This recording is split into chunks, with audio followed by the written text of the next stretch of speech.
আসসালামু আলাইকুম রহমতুল্লাহি ওবরাকাতুহু।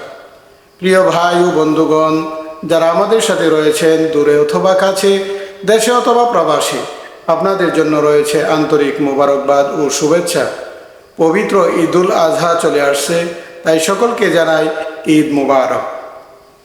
প্রিয় ভাই ও বন্ধুগণ, একজন ভাই আমাদের কাছে জানতে চেয়েছেন, একজন মহিলা তার 2 থেকে 3 ভরি স্বর্ণ অথবা 2.5 ভরি স্বর্ণ এরকম তার কাছে রয়েছে।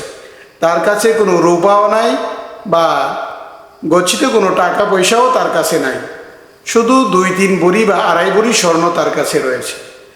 তাহলে 52.5 তোলা রূপা সমপরিমাণ মূল্যের দিক দিয়ে তার উপর কোরবানি ওয়াজিব হবে কি?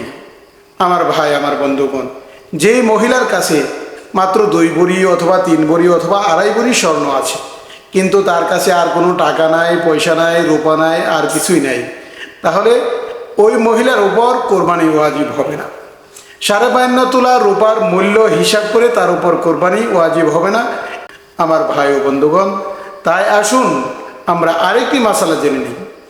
যে মহিলার কাছে 2 ভরি স্বর্ণ আছে অথবা কিছু রূপা আছে আর কিছু টাকা আছে, যদি এমন কোনো মহিলা পাওয়া যায়, তাহলে ওই মহিলার উপর কোরবানি ওয়াজিব হবে।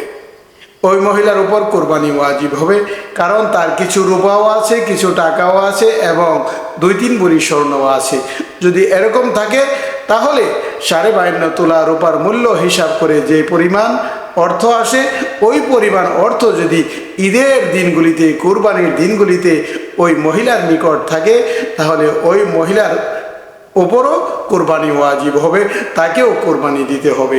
আল্লাহ তাআলা আমাদের সকলকে সঠিক বুঝ দান করুন, আমিন।